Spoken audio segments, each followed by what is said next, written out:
Assalamualaikum warahmatullahi wabarakatuh.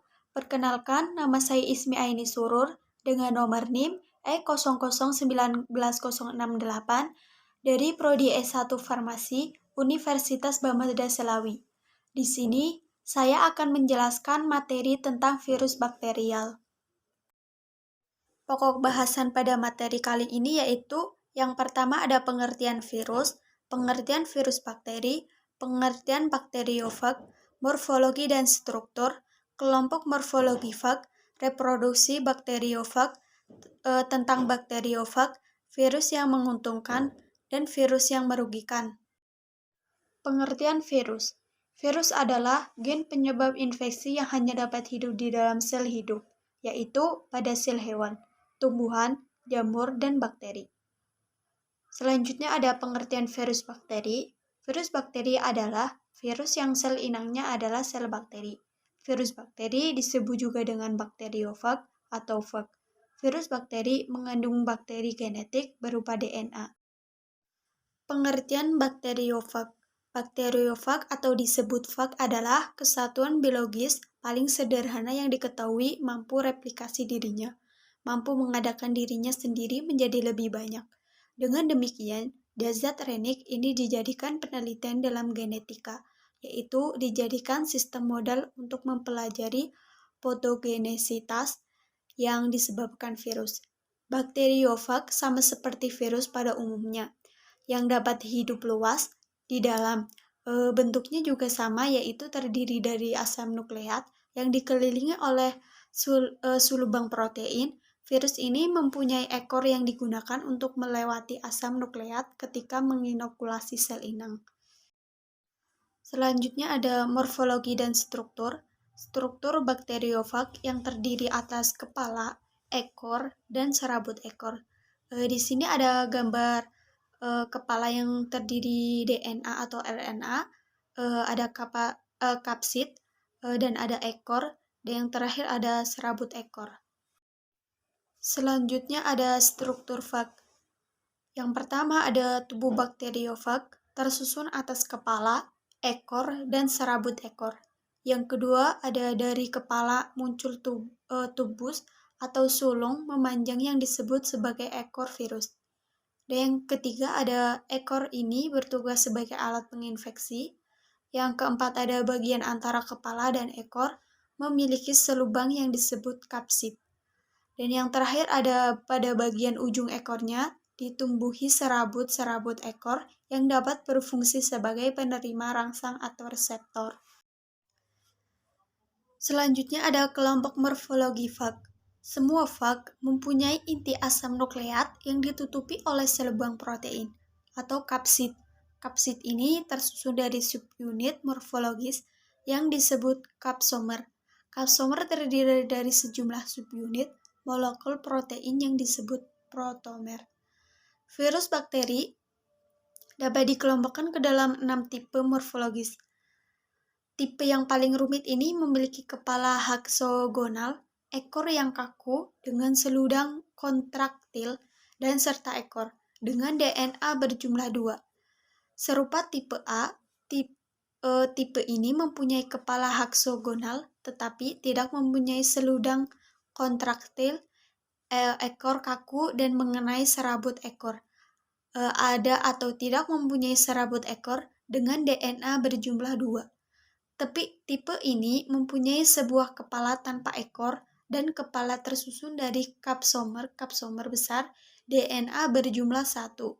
Tipe ini mempunyai sebuah kepala tanpa ekor dan kepalanya tersusun dari kapsomer kecil DNA berjumlah 1. Tipe ini berbentuk filamen dengan DNA berjumlah 1. Selanjutnya yaitu reproduksi bakteriofag. Virus dapat berkembang biak dalam sel bakteri, sel hewan, dan tumbuhan. Untuk menjelaskan perkembangbiakan virus biasanya digunakan contoh virus yang menyerang bakteriofag, misalnya virus yang berkembang biak pada bakteri Escherichia coli. Perkembangbiakan bakteriofag membentuk suatu daur. Daur bakteriofag dibagi menjadi 2, yaitu daur litik dan daur lisogenik. Selanjutnya tentang bakteriofag. Fag pada hakikatnya terdiri dari inti asam nukleat yang terkemas di dalam pelindung protein selubang. Reproduksi virus bakterial dan virulen mencakup urutan umum sebagai berikut. Ada soropsi, partikel fag, penetrasi asam nukleat, replikasi asam nukleat, Virkami, parakitan, partikel-partikel fag baru, dan partikel-partikel fag ini di dalam suatu ledekan sama dengan terjadinya lisis sel inang. Fase-fase virulen telah digunakan untuk mendeteksi dan mengidentifikasi bakteri patogenetik. Tubuh bakteriofag tersusun atas kepala, ekor, dan serabut ekor.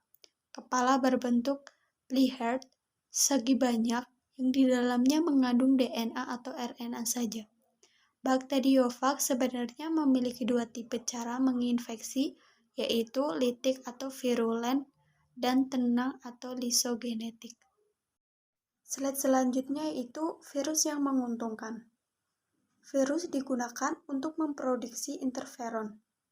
Profagen dapat digunakan untuk mengubah fenotip bakteri, sehingga bermanfaat dalam bidang kedokteran.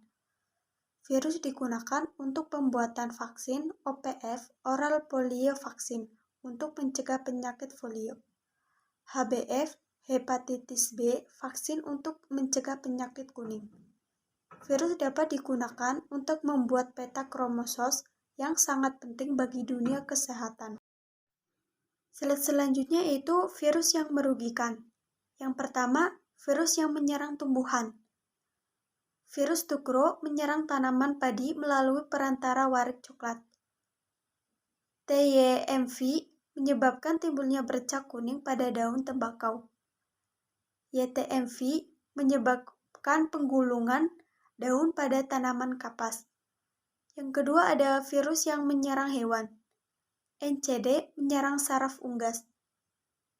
VMD menyerang kuku dan mulut hewan. Pemamah biak contohnya seperti kambing, sapi, dan kerbau. Rabdavirus menyerang penyakit rabies pada anjing, kera, dan manusia. Yang ketiga ada virus yang menyerang manusia. Influenza virus menyerang saluran pernafasan. Varicella zoster menyerang tumbuh sehingga menimbulkan luka cacar air pada kulit tubuh. Poliovirus menyerang saraf dan otak balita sehingga dapat menyebabkan kelumpuhan. Sekian presentasi dari saya, kurang lebihnya mohon maaf apabila ada kesalahan. Wabillahi taufiq wal hidayah. Wassalamualaikum warahmatullahi wabarakatuh.